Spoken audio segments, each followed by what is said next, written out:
যায় দাঁড় ছেড়ে যাবে, দেখতেই পাচ্ছেন।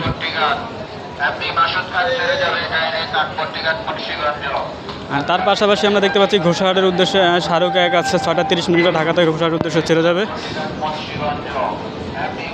ঘোষার উদ্দেশ্যে 6:30 শাহরুখ 1 ছেড়ে যাবে এবং ঘোষার থেকে বিকাল 5টা বাজে ছেড়ে আসবে অথই 1। গতকালকে অথই গেছিলো, আজকে অথই ছেড়ে আসবে। তার পাশাপাশি আজকে ভোলাখালীর উদ্দেশ্যে একটি নতুনকে দেখতে পাচ্ছি কর্ণফুলী 10। আজকে রাত্রে সম্ভবত 8:45 বা 9টা বাজে ছেড়ে যাবে কর্ণফুলী 10 এবং ভোলাখালীঘাট থেকেও আজকে সম্ভবত একটি নৌজানি ছেড়ে আসবে কর্ণফুলী 9। গতকাল সম্ভবত একটি নৌজানি গিয়েছিলো, তাই একটি নৌজানি ছেড়ে আসবে আজকে। তার পাশাপাশি আজকে এখানে কখনো পাতারহাটে কোনো নৌজানকে দেখতে পাচ্ছি না। তারপর আপনার বোরহানুদ্দিনের উদ্দেশ্যে দেখতে পাচ্ছি মানিক 1কে দেখতে পাচ্ছি গঙ্গাপুর বোরহানুদ্দিন ধুলিয়া মাঝিঘাট যাবে সন্ধ্যা 7টা বাজে ছেড়ে যাবে সম্ভবত।